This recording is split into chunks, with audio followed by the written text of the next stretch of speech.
irei apresentar o resumo intitulado Tratamentos Pré-Germinativos em Sementes de Bicho Orerano. Autores Ítalo, Silvio, Deilson, Kaique, Lucas, Vitória, Eves, Laiane. Pela Universidade Federal dos Vales de Jequitinhonha, Rio Diamantino e o Instituto Federal de Minas Gerais, Campus São João Evangelista. A planta da espécie Bicho Orerano produz frutos denominados de urucum. É uma cultura que tem como principal produto a semente, cujo valor agrícola e econômico está relacionado aos pigmentos associados à superfície da semente, que são corantes naturais, constituídos de vários carotenoides. Esses pigmentos são utilizados nas indústrias alimentícias em função da tendência de substituir os corantes artificiais pelos naturais e de produtos farmacêuticos. A multiplicação das plantas de urucum é preferencialmente feita por sementes, porém podem apresentar mecanismos de dormência que dificultam sua germinação e, consequentemente, o processo de produção de mudas. Dessa forma, o estabelecimento de métodos para analisar a qualidade da semente é essencial para a produção e a comercialização. Métodos por tratamento pré-germinativos têm sido utilizados para a superação da dormência em sementes. Uma opção pode ser a utilização de hormônios como o ácido giberéllico, pois a giberelina promove a germinação estimulando o crescimento do embrião. O experimento foi conduzido no Instituto Federal de Minas Gerais, Campus São João Evangelista. Foi utilizado sementes da cultivar piave vermelha colhidas sob condições de campo. Foi utilizado delineamento inteiramente casualizado, fatorial, 4x2, sendo 4 períodos de imbibição em 2 soluções. As soluções foram água destilada e ácido giberéllico na concentração de 125 mg por litro, utilizando os períodos de imbibição de 0, 4, 10 e 24 horas. Foi realizado o plantio da semente em casa de vegetação, utilizando sacos de polietileno. A avaliação foi feita e calculando o índice de velocidade de emergência diariamente, e aos 30, 60, 90 e 120 dias foi avaliada a altura da parte aérea e o diâmetro do colito, e aos 120 dias também avaliou o comprimento da raiz e feita a massa seca da raiz e da parte aérea. Também realizou a determinação do índice de qualidade Dixon. Então, os dados obtidos foram submetidos à análise de variância e teste F, a 5% de probabilidade. As variáveis analisadas nos ensaios com água e com ácido giberéllico não apresentaram significância a 5% de probabilidade. Então, a viabilidade das sementes não foi afetada pelo aumento do tempo de imersão na água e no ácido giberéllico, dentro dos limites do tempo estudado. O índice de velocidade de germinação e a porcentagem de germinação provavelmente foram influenciadas pela qualidade da semente utilizada, pois essas foram coletadas de material nativos, apresentando variação genética de baixa qualidade, sendo essa caracterizada por uma dormência física imposta pelo tegumento. Alguns autores relatam que na última fase da maturação da semente de urucum há um acréscimo na impermeabilidade do tegumento à água. A altura não diferiu em ambos os tratamentos, assim segue para o comprimento de raiz, matéria seca, da parte aérea e da raiz, quando a semente foi submetida a tempos diferentes de imbibição, tanto em água como em ácido giberéllico. O índice de qualidade de Dixon para a avaliação das mudas de urucum teve insignificância devido aos fatores de solução das sementes não terem alterado a mesma, permitindo assim um desenvolvimento igual para os dois ensaios, cujo índice de qualidade de Dixon é apontado como um bom indicador na qualidade de mudas em fase de viveiro, por considerar para seu cálculo o vigor e o equilíbrio da distribuição da fitomassa, sendo ponderados vários parâmetros importantes. O diâmetro e a altura variada aos 30, 60, 90 e 120 dias não foram influenciados pelas soluções testadas. Com o decorrer do tempo do experimento em campo, o crescimento aos 30, 60 e 90 dias foi significativo em ambos os ensaios, que era de se esperar, pois as mudas tendem a crescer e pela regressão é possível observar a curva crescente das mudas. Então, as figuras mostram o crescimento de diâmetro e altura no decorrer das avaliações em ambas as soluções.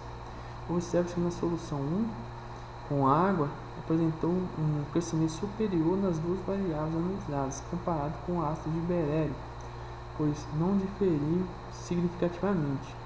As aplicações de berelina não têm efeito significativo, no alongamento de plantas, já que são consideradas altas, podem ter efeito mais significativo em plantas anãs. Embora a aplicação de berelina estimule o crescimento do caule, em raízes há pouco efeito no crescimento. Como conclusão, as soluções condicionantes utilizadas não causaram eficiência positiva no tratamento pré-germinativo de semente de urucum. São necessários novos trabalhos para a quebra de dormência física imposta pelo tegumento de semente.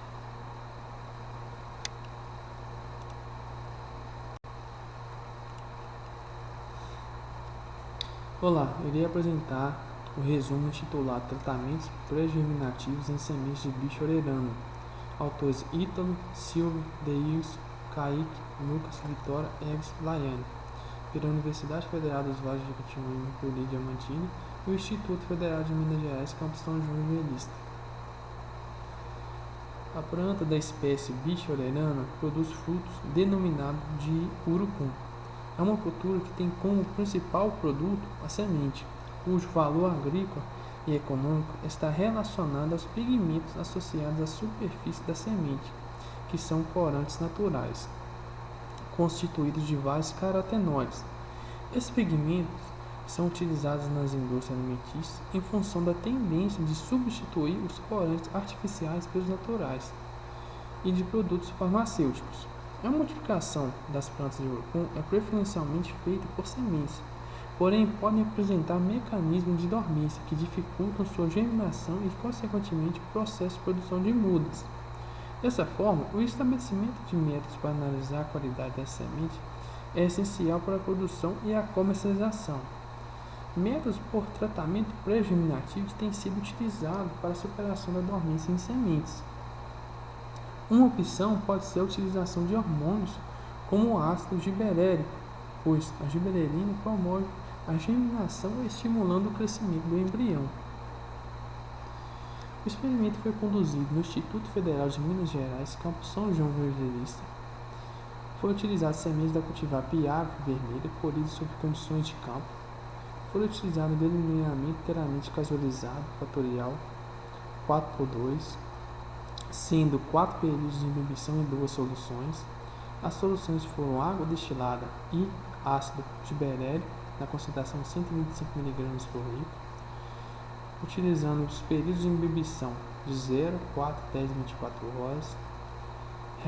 Foi realizado o plantio da semente em casa de vegetação, utilizando sacos de polietileno. A avaliação foi feita e calculando o índice de velocidade de emergência diariamente, e aos 30, 60, 90 e 120 dias foi avaliada a altura da parte aérea e o diâmetro do colírio, e aos 120 dias também avaliou o comprimento da raiz e feita a massa seca da raiz e da parte aérea. Também realizou a determinação do índice de qualidade Dixon. Então, os dados obtidos foram submetidos à análise de variância e teste F, a 5% de probabilidade. As variáveis analisadas nos ensaios com água e com ácido giberéllico não apresentaram significância a 5% de probabilidade. Então, a viabilidade das sementes não foi afetada pelo aumento do tempo de imersão na água e no ácido giberéllico, dentro dos limites do tempo estudado. O índice de velocidade de germinação e a porcentagem de germinação provavelmente foram influenciadas pela qualidade da semente utilizada, pois essas foram coletadas de material nativos, apresentando variação genética de baixa qualidade, sendo essa caracterizada por uma dormência física imposta pelo tegumento. Alguns autores relatam que na última fase da maturação da semente de urucum há um acréscimo na impermeabilidade do tegumento à água. A altura não diferiu em ambos os tratamentos, assim segue para o comprimento de raiz, matéria seca, da parte aérea e da raiz, quando a semente foi submetida a tempos diferentes de inibição, tanto em água como em ácido giberéllico.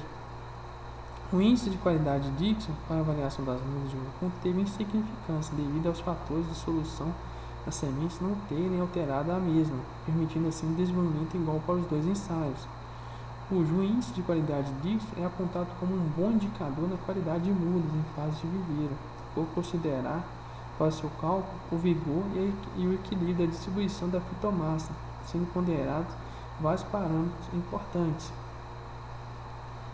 O diâmetro e a altura variada aos 30, 60, 90 e 120 dias não foram influenciados pelas soluções testadas. Com o decorrer do tempo do experimento em campo, o crescimento aos 30, 60 e 90 dias foi significativo em ambos os ensaios, que era de se esperar, pois as mudas tendem a crescer e pela regressão é possível observar a curva crescente das mudas. Então, as figuras mostram o crescimento de diâmetro e altura no decorrer das avaliações em ambas as soluções. Observe-se que na solução 1, com água, apresentou um crescimento superior nas duas variáveis analisadas, comparado com o ácido de berélio, pois não diferiu significativamente. As aplicações de berelina não têm efeito significativo, no alongamento de plantas, já que são consideradas altas, podem ter efeito mais significativo em plantas anãs. Embora a aplicação de berelina estimule o crescimento do caule, em raízes há pouco efeito no crescimento. Como conclusão, as soluções condicionantes utilizadas não causaram eficiência positiva no tratamento progeminativo de semente de mucum. São necessários novos trabalhos para a quebra de dormência física imposta pelo tegumento de semente. PRONAF, relato de experiência sobre o acesso ao crédito do agricultor familiar no norte de Minas. Trabalho desenvolvido pelas mestrandas da UFVJM, Janice Queiroz de Pinho Gonçalves e Daniela Luiz Silva, e mestranda da UFLA, Tatiana Pires Botelho. Este trabalho busca contribuir com conhecimento sobre o PRONAF e trazer um relato de experiência de uma empresa de consultoria ambiental que desenvolve suas atividades no norte de Minas. Com a Revolução Verde ocorrida em 1970, houve uma modernização da agricultura brasileira a partir da incrementação tecnológica de maquinários e insumos químicos na produção agrícola. E a partir daí, em 1994, surgiu o Programa de Valorização de Pequena Produção Rural, que ocorreu no governo do Itamar Franco a partir de reivindicação dos agricultores familiares para atender suas condições de produção. Em 1995, foi criado pelo presidente Fernando Henrique Cardoso o Programa Nacional de Fortalecimento da Agricultura Familiar, o PRONAF. Para superar esses gargalos deixados pela Revolução Verde, que atendia, em grande maioria, os grandes produtores e deixava, de certa forma, de lado os pequenos produtores em relação aos incentivos financeiros, e também a situação semelhante gerada pelo PROVAP, foi implementado o PRONAF, com o intuito de estimular o investimento produtivo e fornecimento de capital de giro para as famílias, levando em consideração a diferenciação entre os diversos tipos de agricultores familiares, bem como suas necessidades especiais para apoio às vulnerabilidades por eles vivenciadas. A mesorregião do norte de Minas é onde atua a empresa de consultoria ambiental, no qual fará relato de experiência nesse trabalho. A região possui 89 municípios, sendo que 17 deles são da atuação da empresa de consultoria. A empresa de consultoria, ela elabora projetos de financiamento de crédito rural pelo PRONAF, a partir do diagnóstico da propriedade e das fontes de renda do agricultor solicitante, adequando toda a necessidade de acordo com a realidade do produtor. Os estudos, eles apontam o PRONAF como um programa de grande relevância para o meio rural, principalmente pelo fato de oportunizar acesso aos recursos para investimentos nas propriedades com vistas à ampliação da produção. A metodologia presente neste trabalho Trata-se de um estudo descritivo do tipo relato de experiência, realizado a partir do trabalho desenvolvido na empresa LV Consultoria Ambiental, que atende toda a região norte de Minas, em especial as 19 cidades citadas nos slides anteriores. A metodologia usada neste trabalho pode ser classificada como qualitativa. Nesse sentido, para o desenvolvimento do presente trabalho, foi realizada uma pesquisa bibliográfica em artigos científicos, trabalhos acadêmicos, além de textos disponibilizados pelos professores das disciplinas. Para isso, foram usados artigos que tratam do PRONAF e o papel das empresas de consultoria e assistência rural. A partir do levantamento bibliográfico de diversos autores que consideram excludente no que tange o acesso do agricultor mais pobre, nós percebemos que a burocracia é um fator impactante no acesso do agricultor rural ao PRONAF, além da dificuldade em alterar a realidade produtiva dos beneficiados. Pelo relato de experiência, também podemos identificar que alguns produtores ficaram reféns ao pagamento do empréstimo, sem crescimento na sua capacidade produtiva, o que quer dizer que eles constantemente recorriam ao empréstimo, mas não aumentava sua capacidade de produção, mantinham-se estáveis em relação ao que teriam de potencial produtivo. Tanto a revisão bibliográfica quanto o relato de experiência apontaram a necessidade de uma atuação mais ampla de políticas sociais que apoiassem os produtores para o uso adequado do crédito e a falta de assistência técnica mais próxima ao produtor também foi um fator relatado, e essa necessidade de apoio favoreceria um melhor desenvolvimento e aplicação dos recursos. Os apontamentos da projetista foram coincidentes com as considerações que lemos de diversos autores no que tange a dificuldade de acesso ao programa por causa da burocracia do processo, a dependência dos recursos financeiros pelos agricultores, a falta de gerenciamento dos recursos obtidos e a falta de acompanhamento tanto na aplicação dos recursos quanto no investimento dos agricultores. Portanto, é uma necessidade que haja um acompanhamento, uma orientação desde o início do processo, um acompanhamento da aplicação e desenvolvimento das atividades e, consequentemente, em prol dos resultados que serão obtidos. Ainda que o PRONAF tenha o objetivo de ampliar o financiamento da agricultura familiar, nós podemos perceber que há uma necessidade de aprimoramento da orientação ao acesso, visando possibilidades de melhoria das unidades produtivas, bem como o acompanhamento dos resultados obtidos pelos agricultores para que efetivamente colaborem no desenvolvimento agrícola, de forma que os agricultores consigam expandir seus negócios, obtendo maior lucro e melhores resultados nas suas produções. Essas são as referências bibliográficas utilizadas e que estão disponibilizadas para consulta. Nossos agradecimentos à Universidade Federal dos Vales do Jequitinhonha e Mucuri e à Universidade Federal de Lavras. Olá a todos, o meu nome é Flávia Costa. Eu vou falar sobre os índices de evasão nos cursos da Faculdade de Ciências Agrárias na Universidade Federal dos Vales do Jequitinhonha e Mucuri no ano de 2018. Esse trabalho foi elaborado por mim, pela professora Flaviana Tavares, pelo professor Lucas da Costa e pelo professor Ricardo Siqueira.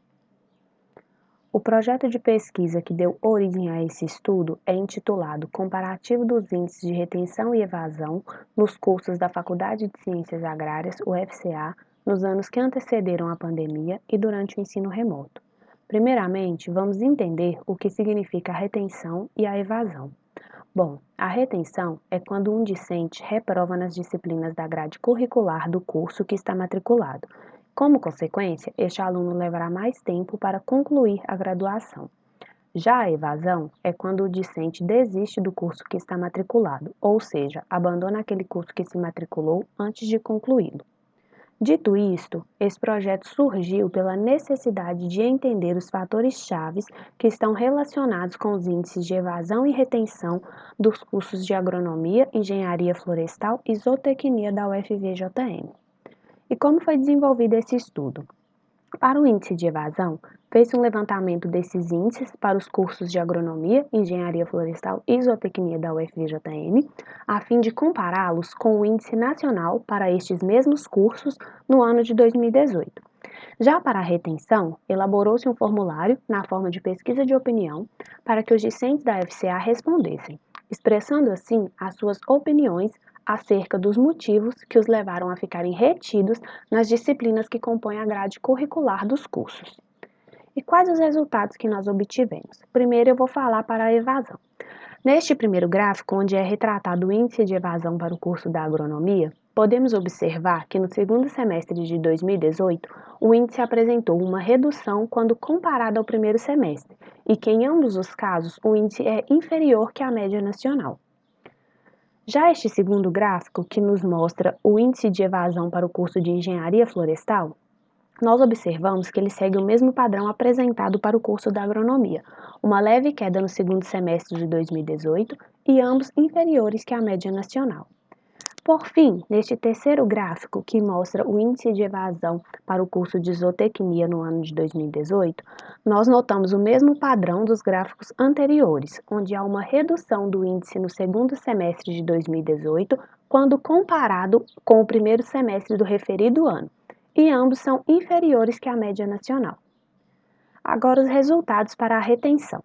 O formulário elaborado obteve 57 respostas, das quais 24 são de discentes do curso da agronomia, 20 da engenharia florestal e 13 da zootecnia. Destas 57 respostas, 36 são de pessoas do sexo feminino, 21 do sexo masculino, e as respostas contemplam do primeiro ao 14º período. Alguns pontos importantes do formulário. Quando os discentes foram inquiridos sobre a suficiência ou adequação da base adquirida no ensino básico para cursar as disciplinas, numa escala de 1 a 5, onde 1 quer dizer pouco eficiente e 5 muito eficiente, podemos observar que dos 57 respondentes, 42 acreditam que o ensino básico é fraco, de razoável a médio eficiente. E se observarmos neste gráfico, onde os discentes expressam se têm ou não interesse por tutorias de nivelamento para auxiliar nas disciplinas, aproximadamente 45% responderam que têm interesse pelas tutorias. Isso vai ao encontro do que foi dito e mostrado no gráfico anterior. Como eles acreditam que o ensino básico é fraco, eles têm interesse pelas tutorias a fim de nivelar o conhecimento adquirido. Já quando perguntados sobre as áreas que eles apresentam maiores dificuldades, entre exatas, biológicas, humanas e informática, numa escala de 1 a 5, onde 1 quer dizer nenhuma dificuldade e 5 muita dificuldade, podemos observar que eles apresentam pouca dificuldade nas áreas de biológicas e humanas, média dificuldade na área de informática e muita dificuldade na área das exatas. Já com relação às reprovações, aproximadamente 80% dos respondentes já reprovou em pelo menos uma disciplina, e pelo menos 26% já reprovou mais que 5 vezes. Dos 57 respondentes, 48% dedica entre 1 e 2 horas diárias para o estudo. E quando perguntados a que eles atribuem as retenções, eles elencaram motivos como problemas pessoais, a base fraca, a didática que é adotada em algumas disciplinas, problemas para organizar o tempo, dificuldade em se adaptar, seja à universidade, seja à nova cidade, desmotivação, problemas socioeconômicos e pressões psicológicas. E quais as considerações, então? De forma geral, os índices de evasão dos cursos da FCA, da UFVJM no ano de 2018 são inferiores que a média nacional.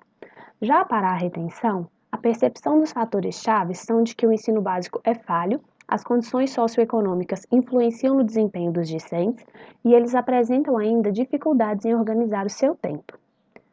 A referência bibliográfica.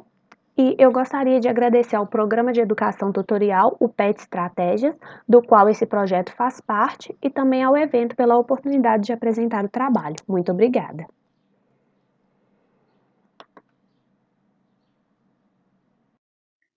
Olá pessoal, meu nome é Felipe Gomes Moreira, sou estudante do curso de Engenharia Florestal aqui na Universidade Federal dos Vales do Jequitinhonha e Mucuri, no campus JK, em Diamantina. Irei apresentar o trabalho intitulado Semeando Chico Mendes, ação de conscientização ambiental com alunos da FCA no Instagram durante o isolamento social. No dia 21 de setembro, é celebrado em todo o território nacional o Dia da Árvore, que tem por objetivo conscientizar sobre a importância da preservação das árvores e das florestas, incentivando a proteção do meio ambiente com atitudes que tragam benefícios à natureza. Por estarmos em um período de isolamento social ocasionado pela Covid-19, houve a necessidade de adaptação para manter as ações do projeto Semeando Chico Mendes. Considerando também que as redes sociais vêm sendo utilizadas como ferramenta de ensino, propôs-se realizar uma atividade de conscientização ambiental com discentes matriculados na disciplina de Genética, FLO 117, ofertada no período 2020/2, da Faculdade de Ciências Agrárias da UFVJM, e divulgá-la por meio do Instagram do Núcleo de Estudos Florarte.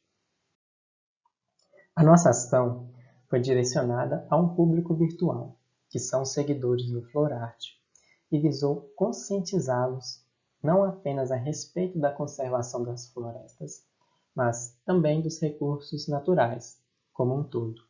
E, além disso, as redes sociais foram também utilizadas como instrumento de propagação de ações de extensão com o intuito de reduzir a distância e reforçar a interação da universidade com a comunidade. Participaram dessa ação 38 discentes, matriculados na disciplina de Genética. Os discentes contribuíram de suas cidades, enviando fotos em contato com a natureza, ao lado de árvores, e, além disso, prepararam também uma mensagem de conscientização, uma mensagem de sensibilização para o público do Florarte. O nosso primeiro resultado foi o recebimento das fotos desses alunos. Devido ao total de participantes, optou-se por colocar nesse slide apenas um representante de cada curso da Faculdade de Ciências Agrárias, e também a foto da docente de Genética e coordenadora do projeto, a professora Janaína. O vídeo, ainda disponível no Instagram do Florarte, contou com 706 visualizações, 252 interações com o conteúdo, das quais foram 138 curtidas, 81 comentários, 31 compartilhamentos e 2 salvamentos. O vídeo alcançou 2.988 contas, das quais 1.956 ainda não eram seguidores do Florarte e 1.032 contas de seguidores. Além disso, obtivemos ainda 3.785 impressões. A partir dessa campanha, espera-se uma reflexão por parte do público sobre a problemática abordada e uma maior conscientização ambiental destes, tornando-os multiplicadores dos conhecimentos repassados por esse projeto. Por fim, observa-se que as redes sociais são ferramentas muito efetivas e que possibilitam aproximar a comunidade da universidade. Essa é uma ação de extensão e cultura da Universidade Federal dos Vales do Jequitinhonha e Mucuri, vinculadas ao projeto Semeando Chico Mendes, transformando ideias em ações. Registro aqui meus agradecimentos à UFVJM, à PROEX e ao Núcleo de Estudos Florarte. Obrigado a todos pela atenção. Olá, meu nome é André e eu sou aluno do Departamento de Engenharia Florestal e eu vou apresentar o trabalho intitulado Seleção de Variáveis de Produção para Frutos do Piquezeiro, Cariocar brasiliense. Os produtos florestais não madeireiros podem ser definidos como produtos de origem vegetal, exceto a madeira. Alguns exemplos desses produtos são frutos, sementes, óleos e resina. A exploração desses produtos tem apresentado grande importância, pois ela contribui para a redução das intervenções ambientais. Além disso, tem havido uma crescente procura de mercado por estes produtos, o que tem aumentado a sua contribuição para a economia. No entanto, existem algumas demandas dentro desse setor, como a quantificação da produção e a valoração dos produtos. Neste sentido, o objetivo deste trabalho foi modelar a produção de frutos por meio de redes neurais artificiais para detectar as variáveis mais correlacionadas com a produção de produtos florestais não madeireiros, utilizando como objeto de estudo os frutos do piquezeiro. O estudo foi realizado em uma área de 36,5 hectares dentro do Parque Estadual do Rio Preto, cujo bioma é o Cerrado.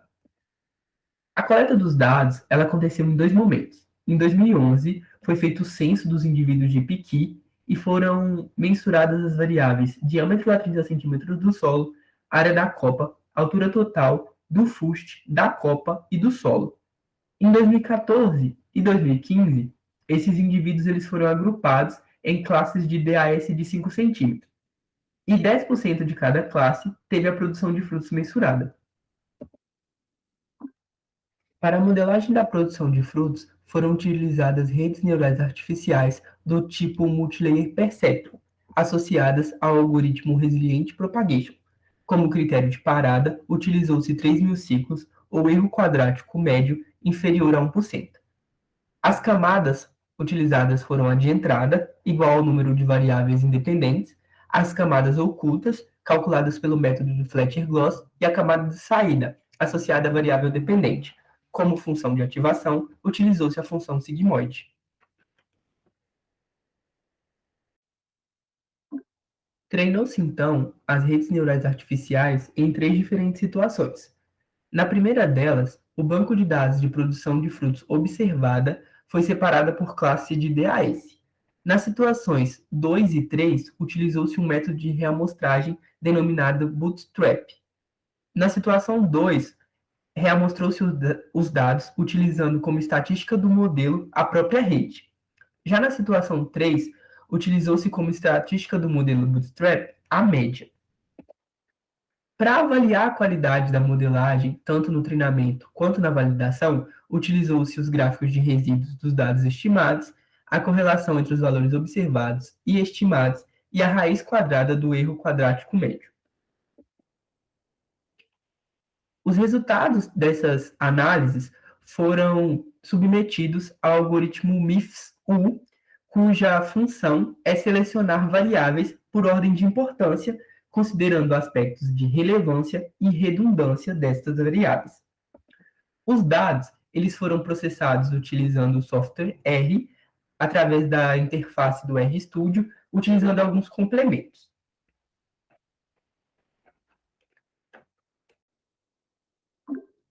Testou-se 3 arquiteturas de redes diferentes para cada situação. Os resultados do treinamento demonstram um RQE-QM inferior a 1% e uma correlação superior a 0,4. A validação apresentou um comportamento diferente. A RNA3 da situação 1 apresentou um pior desempenho entre as testadas. O RQE-QM foi o maior entre elas. Oposto a isso, a RNA8 da situação 3 apresentou o melhor desempenho, avaliando RQE-QM e correlação. Quando se avalia o gráfico de dispersão da RNA1 da situação 3, observa-se uma superestimação dos dados. Enquanto isso, a RNA8 da situação 3 possui gráficos de dispersão que não apresentam tendência nem para superestimar nem para subestimar. A matriz triangular obtida a partir do algoritmo MIFS demonstram que as variáveis mais relacionadas com a produção de frutos do piquizeiro são a área da copa e a altura total. Com isso, conclui-se que a utilização de redes neurais artificiais associadas à reamostragem bootstrap, utilizando a média como estatística, fornecem resultados satisfatórios para a predição da produção de frutos. Que as variáveis mais correlacionadas com a produção de frutos do piquizeiro são a área da copa e a altura total, e que o presente estudo pode ser calibrado para outros produtos florestais não madeireiros. Finalizo a apresentação agradecendo à CNPq e ao Grupo de Estudo em Mensuração e Manejo Florestal. Olá pessoal, espero que todos estejam bem. Eu sou o Lucas e juntamente com o Ítalo, o Everson, o Deilson, a Laiane, a Vitória e o Anderson, a gente desenvolveu um trabalho no município de São João Evangelista, no qual aí a gente buscou avaliar a qualidade sanitária de alface cultivada e comercializada aqui no município. Eu sou graduando do curso de Agronomia aqui da UFVJM, Campus Diamantina. Então, a horticultura ela tem grande importância na cadeia produtiva mundial, principalmente no aspecto socioeconômico. Cabe aqui ressaltar a importância deste segmento para a geração de renda nas grandes, médias e pequenas propriedades, o que gera estabilidade econômica e promove o bem-estar social. As hortaliças folhosas elas são as mais procuradas para a comercialização, as quais apresentam aí aproximadamente 20% de todos os tipos de hortaliças, destacando-se a alface como um dos principais cultivos. Dentre as hortaliças, as folhosas são as plantas com folhas comestíveis que são consumidas normalmente com preparo mínimo. Quando não manuseadas de forma correta e em condições físicas sanitárias inadequadas, elas são veículos potenciais de contaminação, devido ao seu consumo in natura. A falta de higiene, então, é sem dúvida o fator mais preponderante na contaminação de alimentos. E no caso das hortaliças folhosas, diversos micro-organismos amplamente disseminados pela água de irrigação ou pelo esterco podem causar essa contaminação.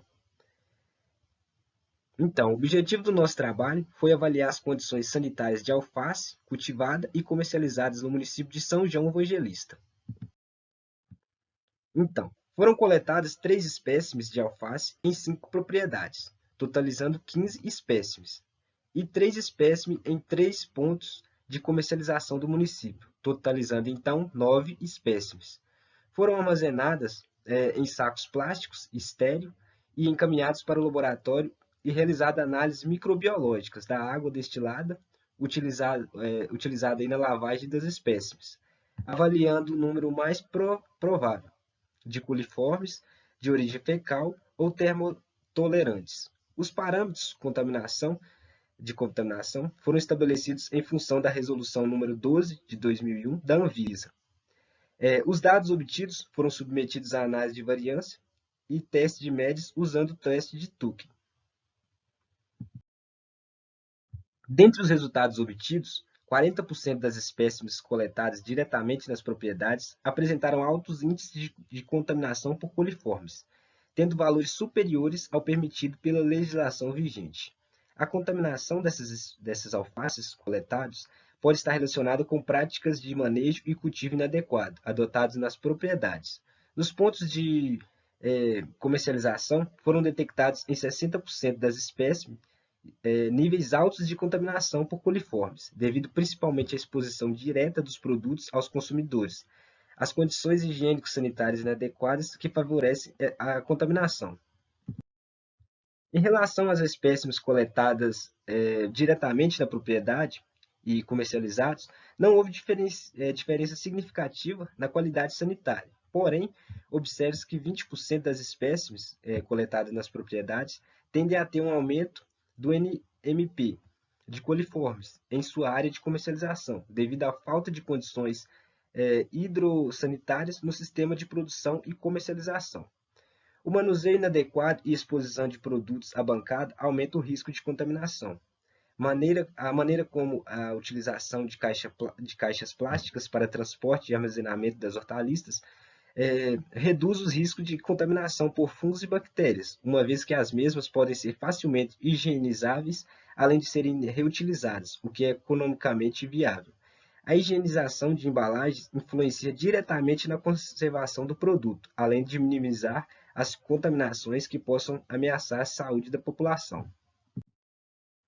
Então, pessoal, apesar dos níveis aí de contaminação e do limite imposto pela legislação, medidas de pós-colheitas devem ser sempre ter uma atenção especial, uma vez que garantem um produto de grande viabilidade e higiênico, sanitária para a população, assimilando credibilidade ao modelo de produção e agregando valor na comercialização.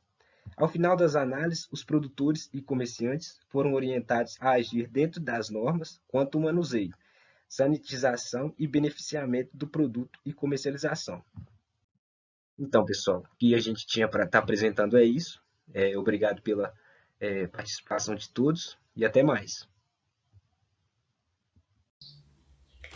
Oi pessoal, meu nome é Juliana Leite, eu sou aluna do curso de Engenharia Florestal do FVJM e hoje vou apresentar para vocês o meu resumo sobre o tema Purificação de ácidos nucleicos, DNA, de Ceratopsis fimbriata.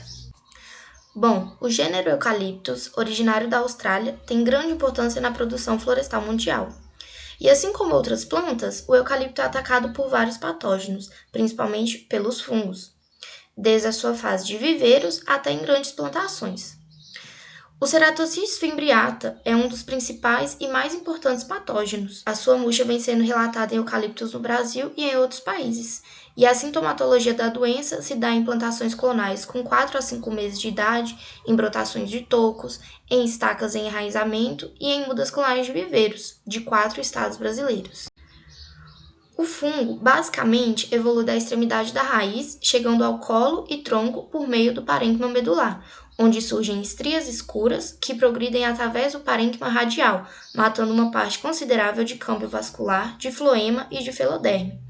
Dessa maneira, há uma progressão sistêmica do patógeno, o que resulta em uma lesão longitudinal, externa no tronco, que pode ser contínua ou descontínua, de cor marrom avermelhada, coriácea, que passa a sulcada e após a cancro longitudinal, com calos longilíneos nas laterais.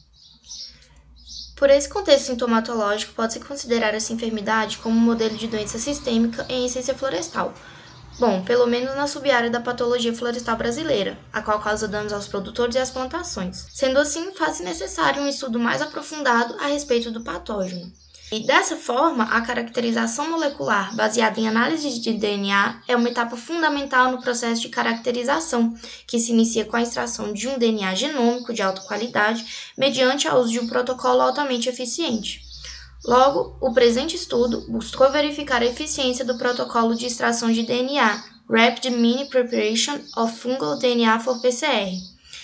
Trata-se de um protocolo homemade, rápido e de baixo custo, que são fatores importantes nesse período de poucos recursos disponíveis para a pesquisa. Para o presente estudo, utilizamos 8 diferentes isolados de Ceratopsis sp, que após multiplicados em meio de cultura apropriado, tiveram uma pequena porção de micélio macerado, com uso de bits de zircônio, em tampão de Lise, 500 microlitros. O tampão de Lise é basicamente feito com Tris-HCl, pH 8, com EDTA, pH 8, NaCl SDS 1%. Bom, após a maceração, os tubos foram mantidos à temperatura ambiente por 10 minutos, quando receberam 150 microlitros de acetato de potássio, pH 4,8. Os tubos foram submetidos a breve homogeneização por meio de agitação em vórtex e centrifugados a 10.000 G por 1 minuto. O sobrenadante foi transferido para um novo tubo de 1,5 ml e repetiu o processo de centrifugação, quando o sobrenadante foi novamente transferido para um tubo de 1,5 ml.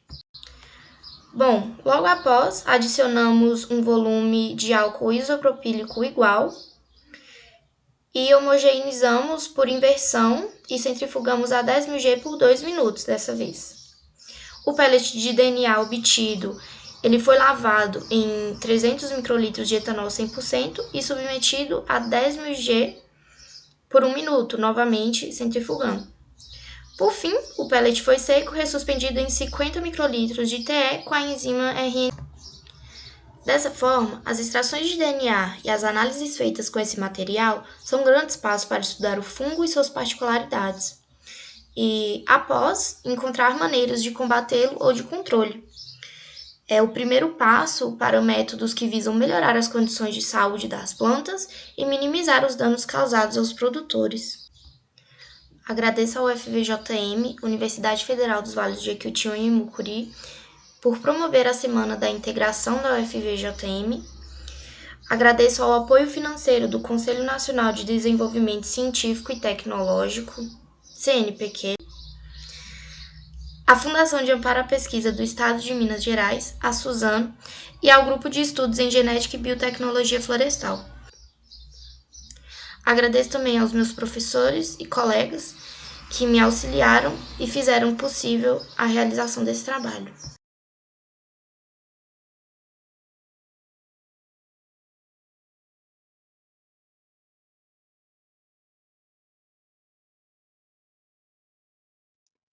Olá, muito prazer. Meu nome é Bruno Éricles. Eu sou o mestrando do Programa de Pós-Graduação em Ciência Florestal pela UFVJM e tenho o prazer de apresentar esse trabalho aqui na 8ª Semana de Integração 2021 UFVJM. Vou apresentar esse trabalho que tem como título A influência da evolução do uso e ocupação da terra na evapotranspiração em uma bacia hidrográfica. Esse trabalho tem alguns autores, né? É um grupo de pesquisa que vem trabalhando nesse trabalho. E tem como os autores eu, o Bruno, né? A Maria Luísa de Azevedo, a Elziane Carmen Martins, a Tamara Kelly Marques Rocha Nunes, o Ézer Viganô Esperandio, o Cristiano Cristóforo Matozinhos, a Daniele Pilzana Macida e o Eric Bassos Gorges. O conhecimento do uso e ocupação da terra é um mecanismo que oferece a oportunidade para tomadores de decisão atuarem de forma assertiva, potencializando as características locais e melhorando a relação da produção com a conservação e preservação dos recursos naturais. E ocorre muito a conversão, desse uso e ocupação da terra, da formação natural, para monoculturas. E isso tem sido temas de grandes controvérsias, despertando aí acalorados debates quanto a seus impactos ao meio ambiente. Diante das inúmeras discussões relacionadas aos temas de disponibilidade hídrica, esse trabalho vem para contribuir com essa discussão e ele tem como objetivo analisar o impacto da mudança do uso e ocupação da terra entre 1985 e 2019 na evapotranspiração de uma bacia hidrográfica. A metodologia utilizada seguiu os seguintes passos. O primeiro passo foi a escolha da bacia hidrográfica. Escolhemos a bacia hidrográfica do Rio Jequitinhonha, pegamos todos os dados no IDS-SEMA e procuramos encontrar dentro dessa bacia qual a subbacia que mais sofreu mudança no seu uso e ocupação com a introdução de área de silvicultura, floresta plantada. Para isso, fizemos a classificação do uso e ocupação da terra através da plataforma MAP Biomas. No terceiro passo, criamos os cenários de evapotranspiração, onde o cenário 1 foram utilizados valores de taxas de evapotranspiração, valores extremos, encontrados na literatura, e para o cenário 2 foi também obtidos valores na literatura com taxas médias de evapotranspiração.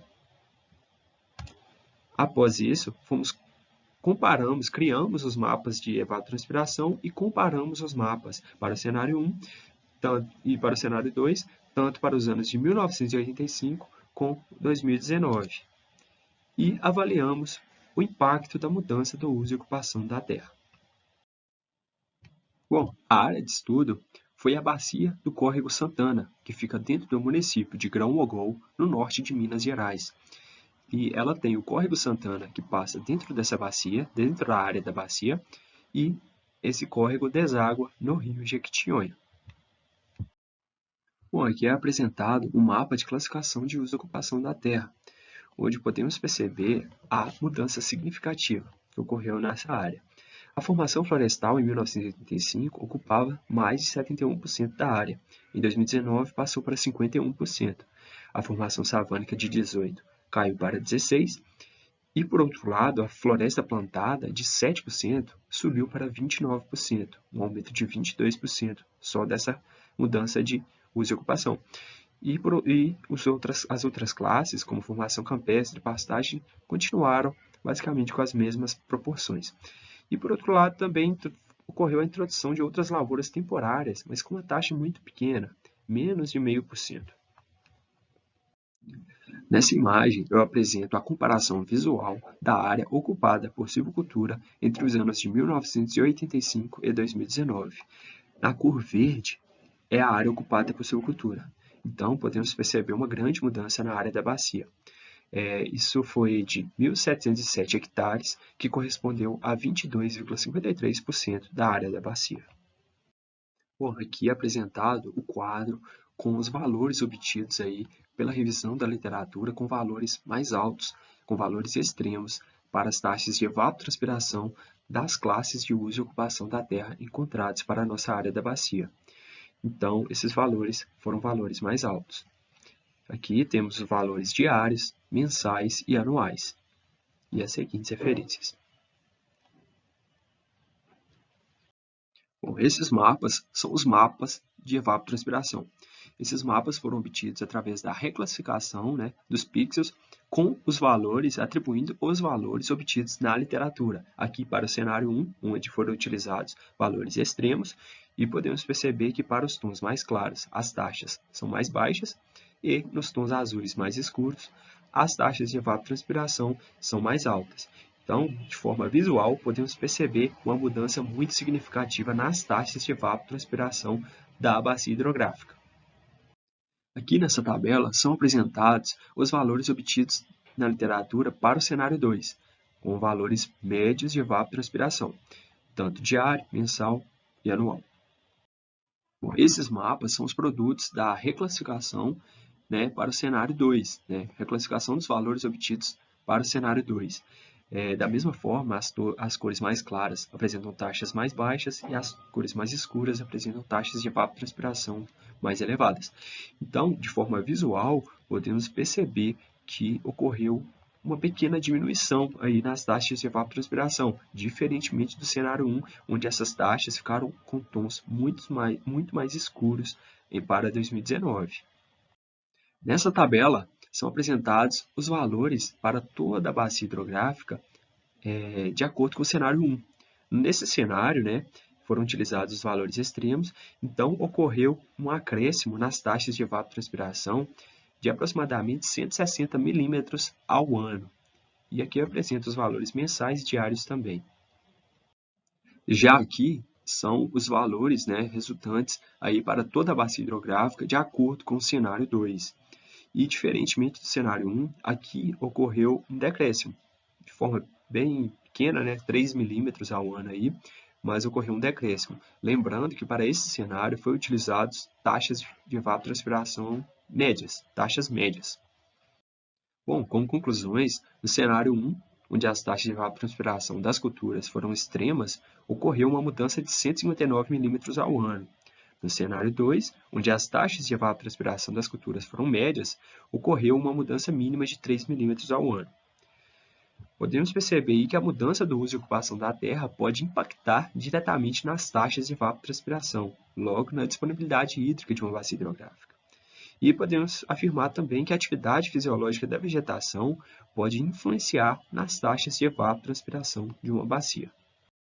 Deixo aqui meus sinceros agradecimentos ao FVJM, à CAPES, ao Programa de Pós-Graduação em Ciência Florestal, ao nosso grupo de pesquisa na EPSAP.